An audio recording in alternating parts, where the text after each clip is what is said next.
Welcome in Sandeep sir easy maths. इस video में हम प्रॉब्लम सेट नंबर 3 के क्वेश्चन नंबर 7 से शुरू कर रहे हैं। And what is the question number 7? They gives A diagram circles with centre x and y touch each other at point z। ये दोनों सर्कल एक दूसरे को पॉइंट z में टच करते हैं। A second passing through Z intersect the circle at point A and B। इस Z से पास होने वाली एक सेकेंड पहले सर्कल को A में और दूसरे सर्कल को B में इंटरसेक्ट करती है। Prove that radius XA is a parallel to radius YB। Radius XA and radius YB ये दोनों एक दूसरे को पैरेलल है, ये हमें यहाँ पे प्रूव करना है। Fill the blanks and complete the proof. आपको ऑलरेडी यहाँ पे प्रूफ लिख के दिया हुआ है, सिर्फ आपको यहाँ पे जो ब्लैंक्स जगह छोड़ी है वो भरनी है। तो कंस्ट्रक्शन यहाँ पे दिया है, construction is equal to draw segment X Z. आपने ये एक्स जेड ड्रॉ किया है और एक्स बी, ये जो एक्स जेड आपने यहाँ से ड्रॉ किया है, यहाँ से आप वाई जेड ड्रॉ करेंगे। यानी यहाँ पे आपको लिखना पड़ेगा वाई जेड। ये दोनों आपने X Z and Y Z एक दूसरे को जोड़ दिए है। प्रूफ के लिए by the theorem of the touching circles points X Z Y R. जब दोनों सर्कल एक दूसरे को टच करते हैं तो contact point and the centre of the circle are collinear. तो ये तीनों भी कोलिनियर है, तो यहाँ पे आपको लिख देना है कोलिनियर। ये तीनों पॉइंट कोलिनियर है। अगर ये तीनों पॉइंट कोलिनियर है तो यहाँ पे हो जाएंगे अपोजिट एंगल। तो ये एक्स जेड ए और उस तरफ से आएगा बी जेड वाई। तो यहाँ पर आपको लिखना है B Z Y opposite angle. ये दोनों एक दूसरे को अपोजिट है, एक्स जेड ए और बी जेड वाई। अगर ये दोनों अपोजिट एंगल है तो ये दोनों इक्वल होनी चाहिए। Let we consider X Z A is equal to B Z Y is equal to A. तो ये दोनों इक्वल हो गए। अब segment X A and segment X Z.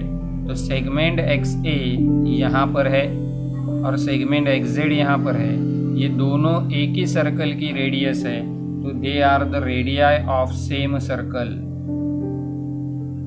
तो ये दोनों रेडियाई है, तो ये दोनों कॉन्ग्रुएंट हो गई। तो ये ट्राइंगल आपका आइसोसेलेस बन गया। तो एक्स जेड ए ये वाला एंगल इस तरफ से एक्स ए जेड से कॉन्ग्रुएंट हो जाएगा। तो वही आपको यहाँ पर अब लिखना है कि एंगल जो दिया है एक्स ए जेड ये इक्वल हो जाएगा एक्स जेड ए से। ये दोनों इक्वल हो गए। ये अगर ए का था तो ये भी एंगल ए डिग्री हो गया बाय आइसोसेलेस ट्राइंगल थ्योरम। और ये इक्वेशन बन गया आपका इक्वेशन नंबर 2। अब सिमिलरली आप दूसरे सर्कल में जाएंगे वाई बी को लेकर। तो दूसरे सर्कल में अगर आप आते हैं तो ये वाई बी रेडियस है और उसी तरह से वाई जेड भी रेडियस है। They are radii of the same circle. तो आपको यहाँ पे वाई बी से जोड़ना है वाई जेड को, वाई बी से जोड़ना है वाई जेड को, because the radii of same circle. तो उस तरह से यहाँ पर भी आइसोसेलेस ट्राइंगल हो जाएगा। तो ये बी जेड वाई, तो यहाँ पर आ जाएगा Z B Y by isosceles triangle theorem. तो यहाँ पे आप लिख देंगे जेड बी वाई। यहाँ पे रीजन होगा आइसोसेलेस ट्राइंगल थ्योरम। अब ये तीनों इक्वेशन अगर आप इकट्ठा करते हैं तो आपको ये दोनों इक्वल होने की वजह से ये भी इक्वल हो जाएंगे और आपको यहाँ पर मिल जाएगा X A Z is equal to Z B Y. अब ये दोनों एंगल जो यहाँ पर आपको इक्वल मिले हैं, ये दोनों एंगल्स अल्टरनेट एंगल होंगे, ये दोनों एंगल्स अल्टरनेट एंगल होंगे XA और YB के। XA और YB के ये दोनों अल्टरनेट एंगल है और alternate angle are congruent, so the radius XA and radius YB are congruent by alternate angle test, by alternate angle test. इस तरह से आपकी एक्टिविटी कंप्लीट हो जाएंगी और कुछ इसी तरह से आपकी एक्टिविटी क्वेश्चन नंबर 8 है। आपको इसी तरह से क्वेश्चन नंबर 8 लिखना है। 7 में आपके पास ये दोनों सर्कल एक्सटर्नली टचेस है, तो 8 में ये दोनों सर्कल इंटरनली टचेस है। कुछ इसी तरह से आपको वहाँ पर आंसर लिखना है। Now in question number 8, circle with centre X and Z touch internally. एक दूसरे को ये सर्कल्स इंटरनली टचेस करते हैं पॉइंट Z में। BZ is a chord of big circle, ये बिगर सर्कल की BZ कॉर्ड है जो छोटे सर्कल को पॉइंट A में इंटरसेक्ट करती है। आपको यहाँ पे AX पहले वाला रेडियस पैरेलल टू BY दूसरे वाले रेडियस को पैरेलल दिखाना है। तो यहाँ पे जो पहला छोटा ट्रायंगल बनता है, ये छोटे वाले ट्रायंगल में हम चलते हैं। तो इन ट्रायंगल AXZ, ये छोटे वाले AXZ ट्रायंगल में segment AX is a congruent with segment ZX because the radii of same circle। तो ये दोनों एंगल कॉन्ग्रुएंट हो जाएंगे, अपोजिट एंगल आइसोसेलेस ट्रायंगल की वजह से।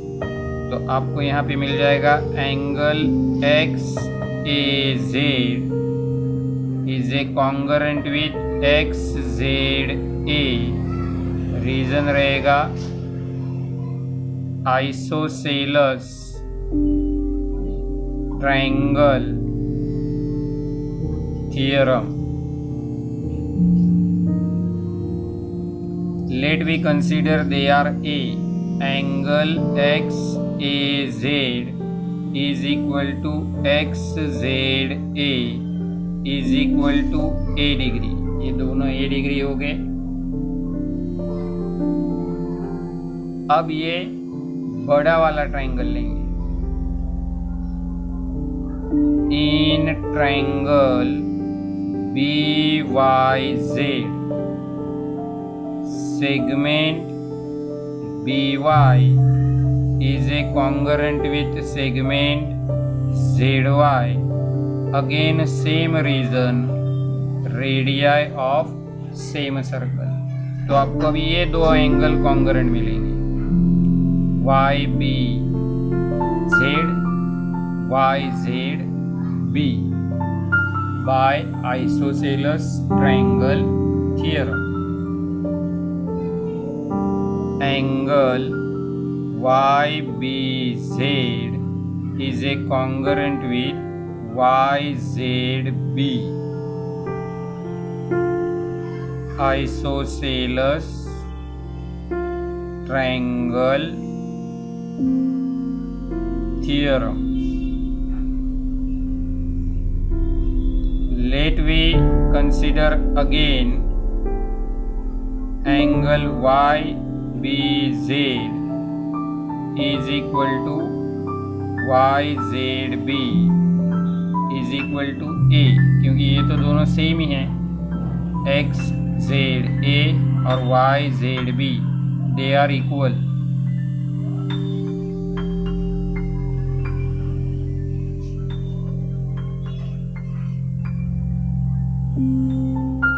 तो अगर ये चारों Z है तो ये दोनों इक्वल हो गए। सो we get angle XAZ is equal to angle YBZ।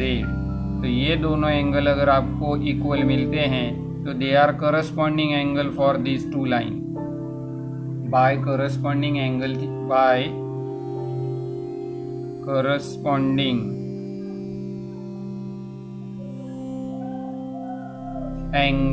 Test. If the corresponding angle are congruent, then lines are parallel. AX is a parallel with segment BY, जो आपको यहाँ पे प्रूव करना है. अब चलते हैं क्वेश्चन नंबर 9 पर. Line L touch the circle with centre O at point P. यानी ये लाइन L आपकी टेंजेंट है. तो अगर लाइन L टेंजेंट है और OP रेडियस है तो they are perpendicular to each other. तो ये दोनों परपेंडिकुलर होने चाहिए because tangent is perpendicular to radius. Tangent is perpendicular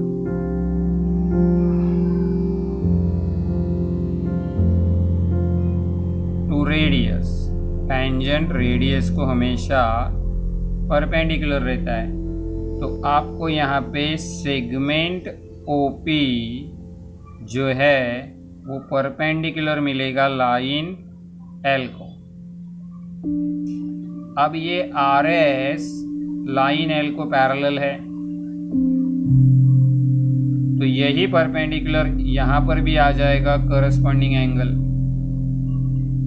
And chord RS is a parallel with line L. ये आपको दिया हुआ है. तो इस वजह से OQ is a perpendicular to RS. So segment OQ is perpendicular on chord RS. तो जब आप सेंटर से कॉर्ड पर परपेंडिकुलर निकालते हो तो it bisect to chord. Chord के दोनों आपको इक्वल पार्ट मिल जाएंगे. The perpendicular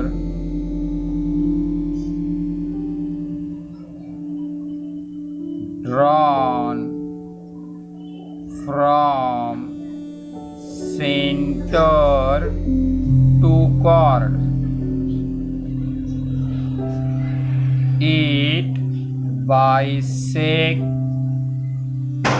the chord. वो chord को क्या करता है? बाइसेक्ट करता है. तो ये जो QS है वो RS का आधा पार्ट होगा. QS is a half of RS. QS is a half of RS और RS आपके पास है 12. तो 12 का आधा हो जाएगा 6. 12 का आधा कितना हो जाएगा? 6. Now we consider the radius जिसे आपको ढूंढना है. तो let we consider radius is a R. Let radius of circle BR. Radius को हम क्या लेंगे? R लेंगे. अगर आप रेडियस को R कंसिडर करते हो तो रेडियस R होने के वजह से ये OP हो जाएगा R और ये OS भी हो जाएगा R. OP हो जाएगा R और OS भी हो जाएगा R.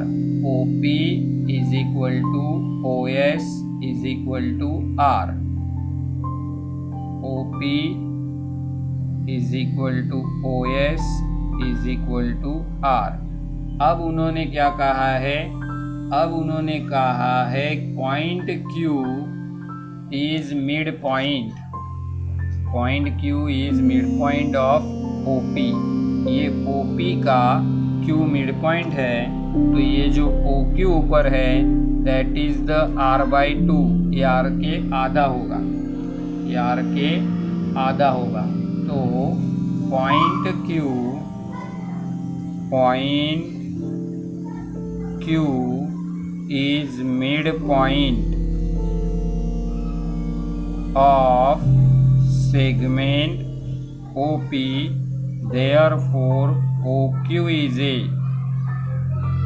half of OP, so ये बन जाएगा R/2।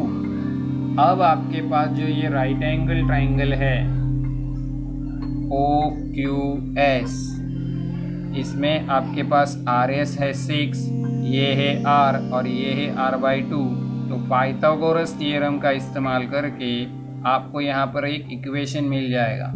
So we use the Pythagoras theorem in a triangle OQS now. In triangle OQS, measure angle Q is a 90 degree, therefore by Pythagoras theorem, what we get? We get OS square is equal to OQ square plus QS square। तो यहाँ पे OS आपके पास है R, OQ आपके पास है R/2 और QS आपके पास है 6। तो same here R square at it is, ये हो जाएगा R स्क्वायर अपॉन 4 और यहाँ पर आ जाएंगे आपके पास 36। अब ये जो डिवीजन वाला 4 है वो इस तरफ ले लेंगे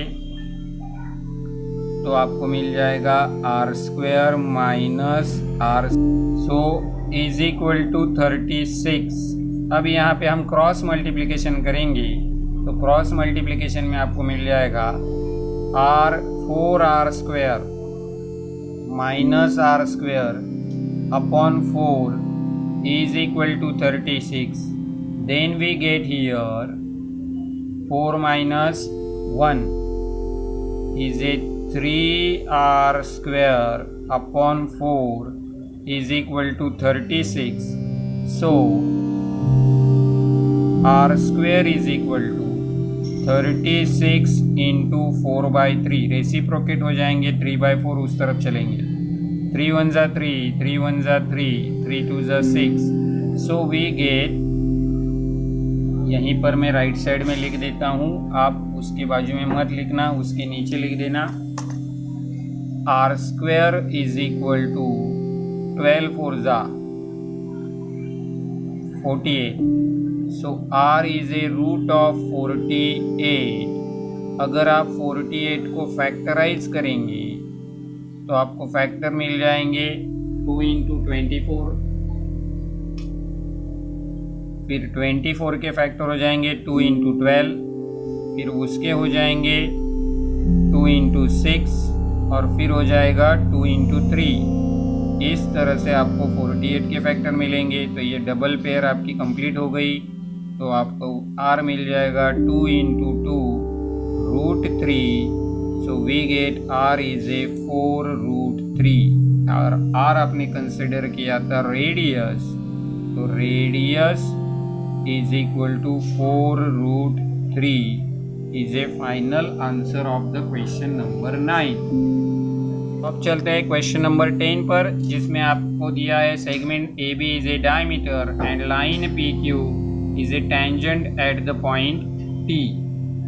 ये जो BQ है is a perpendicular on line PQ, AP is also perpendicular on line PQ।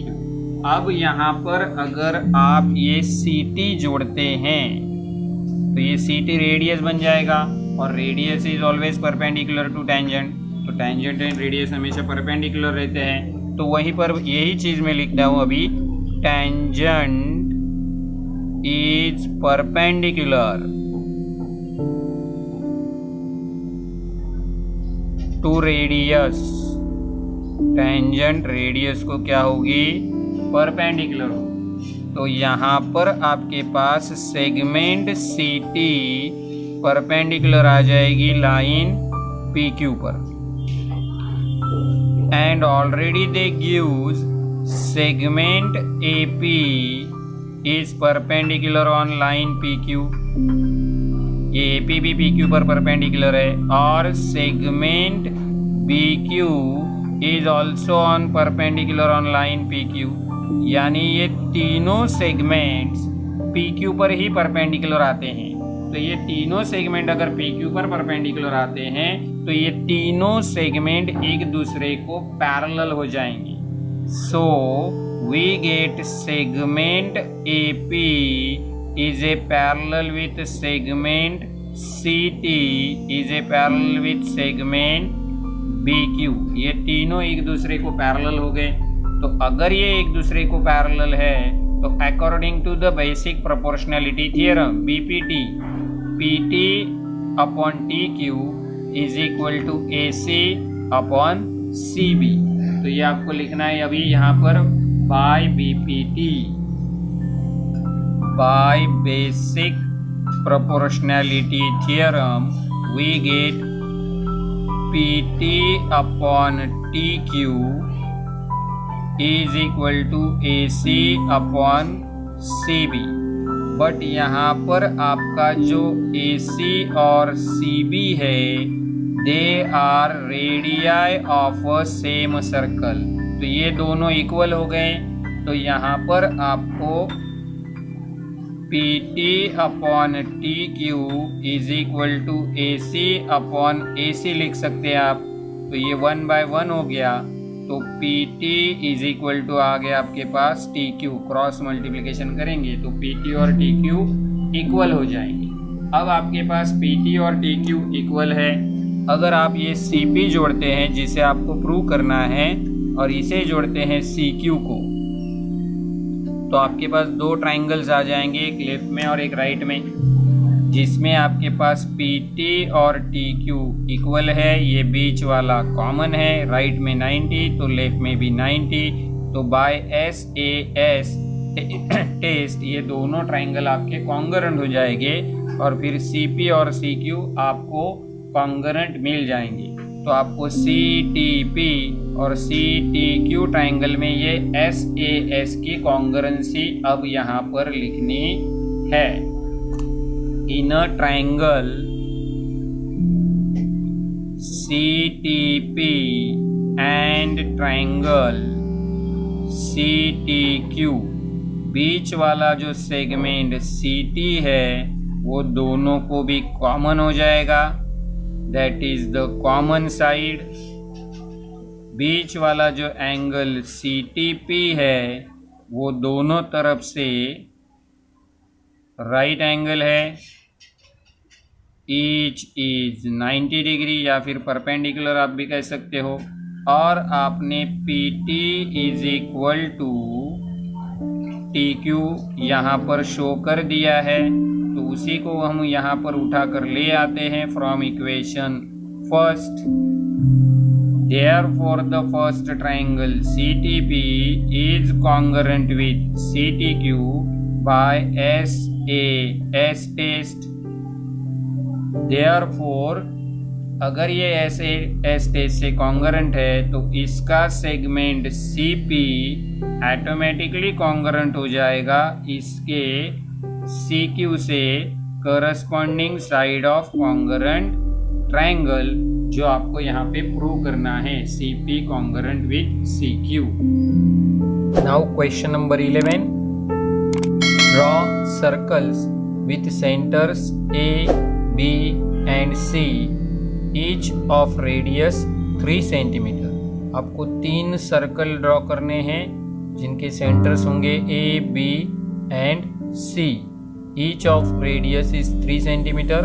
हर एक सर्कल की रेडियस 3 सेंटीमीटर होगी, such that each circle touch the other 2 circle. पहले वाला सर्कल दूसरे दोनों सर्कल को टच करेगा। कुछ इस तरह से आपकी डायग्राम होगी। रफ डायग्राम मैंने यहाँ पर निकाली है। तो let the centres of circles be A, B and C. The circles are touches each other in points P, Q and R। P, Q, R ये 3 कॉन्टैक्ट पॉइंट है। Now AB is a what? AP plus BP, A dash, P dash, B. So AP is a 3 centimeter first radius and BP is also 3 centimeter second radius. So we get here 6 centimeter for AB. Similarly, BC and AC are also 6 centimeter. Similarly, we get BC is equal to 6 centimeter, AC is equal to 6 centimeter.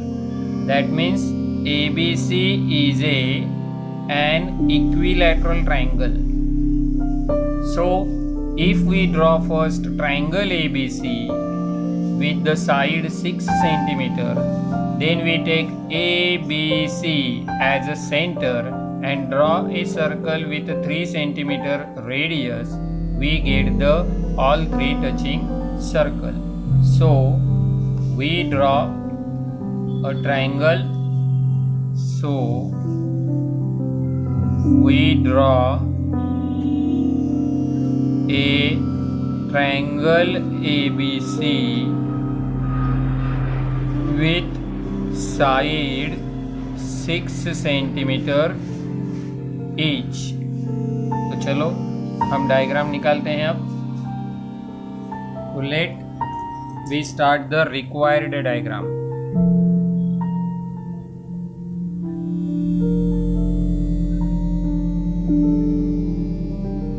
First we draw the line segment with 6 centimeter.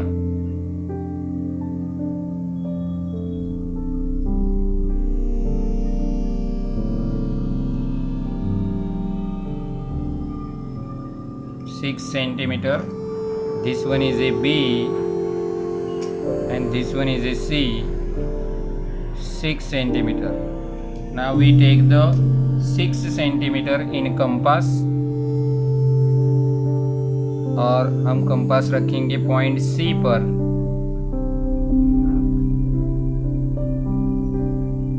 ये हो गया हमारा पहला arc. फिर हम compass रखेंगे B पर। Intersection पे हमें मिल जाएगा पॉइंट A।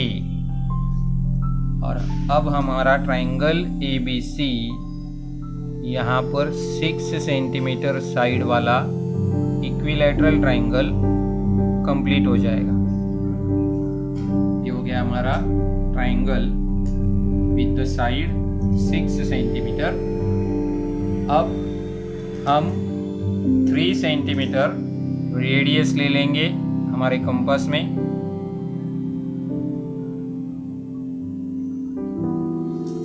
अब 3 सेंटीमीटर रेडियस लेकर हमें यहाँ पर सर्कल ड्रॉ करना है। पहले आप A से ड्रॉ करो या B से, किसी भी एक पॉइंट से आपको शुरुआत करनी है। तो अगर आप A से शुरू करते हैं, पहला A वाला सर्कल, यहाँ पर हम A से फर्स्ट सर्कल ड्रॉ कर लेते हैं with the radius 3 सेंटीमीटर। ये आ गया हमारा A वाला सर्कल। अब इसी तरह से हमें B से सर्कल ड्रॉ करना है जो ऑटोमेटिकली पहले वाले सर्कल को टच करेगा। We get the another circle with a center B and radius 3 centimetre.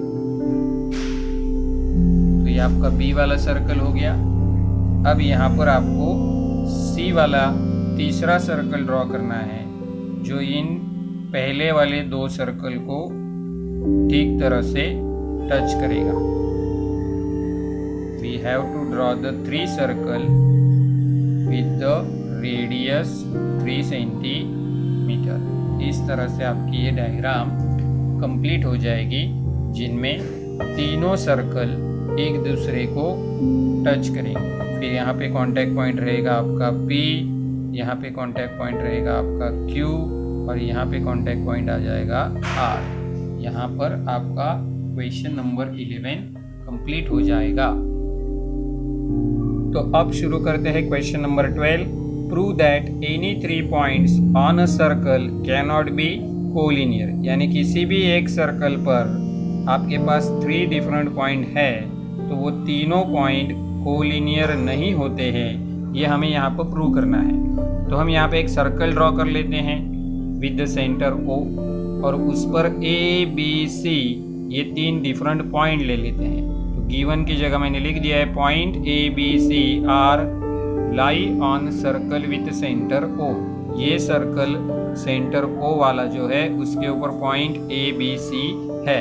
We have to prove, अब हमें ये दिखाना है कि ये तीनों पॉइंट कोलिनियर नहीं है। Point A, B, C are not collinear. तो प्रूफ की शुरुआत करते हैं।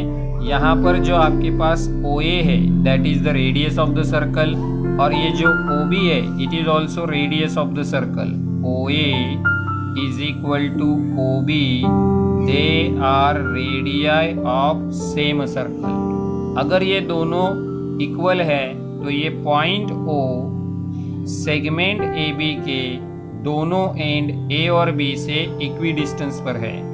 Therefore, point O is equidistant from the end point A and B of segment AB के दोनों एंड से वो इक्वी डिस्टेंस पर है। अगर ये दोनों एंड से इक्वी डिस्टेंस पर है तो by perpendicular bisector theorem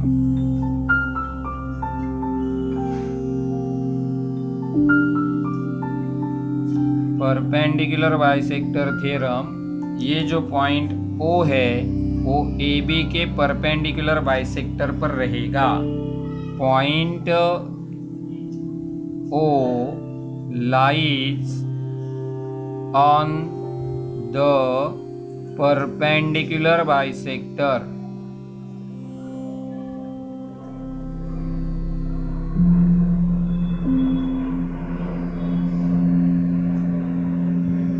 of segment AB के परपेंडिकुलर बाइसेक्टर पर O रहेगा।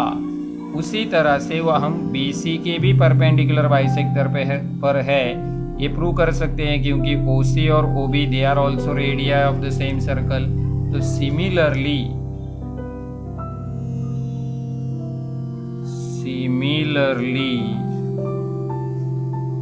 We can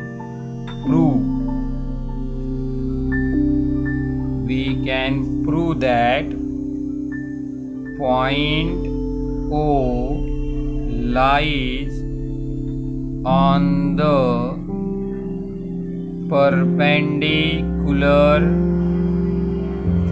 bisector of segment BC के परपेंडिकुलर बाइसेक्टर पर है, ये हम वहाँ पे प्रूव कर सकते हैं। तो अब ये जो पॉइंट O हो जाएगा, ये पॉइंट O AB के परपेंडिकुलर बाइसेक्टर और BC के परपेंडिकुलर बाइसेक्टर का हो जाएगा intersection. O is A intersection point of perpendicular of AB and perpendicular bisector of BC। इन दोनों सेगमेंट के परपेंडिकुलर बाइसेक्टर का वो बन जाएगा intersection. Now point O is the point of intersection of perpendicular bisector of AB and BC। AB और BC के perpendicular bisector पे होगा वो। Therefore point O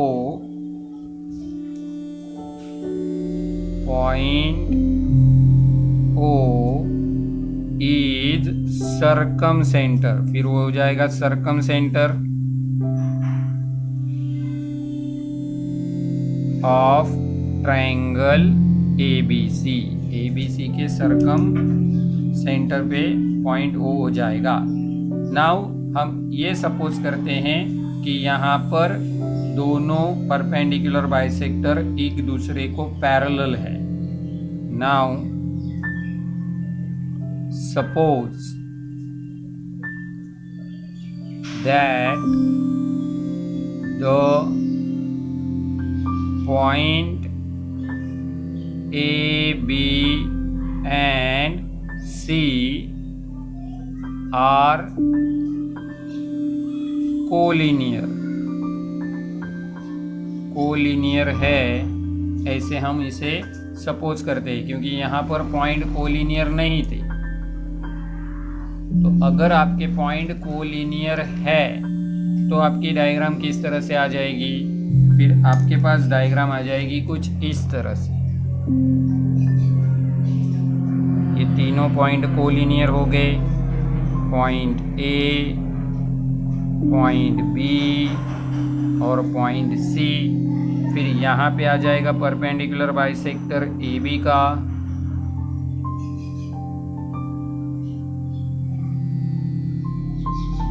और यहाँ पे आ जाएगा परपेंडिकुलर बाइसेक्टर BC का। तो ये अगर परपेंडिकुलर बाइसेक्टर्स आते हैं आपके, तो then perpendicular bisector of BC and AB are parallel to each other. तो ये पैरेलल हो जाएंगे। Then perpendicular bisectors of AB and BC are parallel. ये दोनों पैरेलल हो जाएंगे। अगर ये पैरेलल है तो वो पॉइंट O में इंटरसेक्ट नहीं होंगे। Therefore they do not intersect in point O। वो पॉइंट O में इंटरसेक्ट नहीं होते। तो this is the contradict statement बन जाएगा है। Therefore this is contradict statement that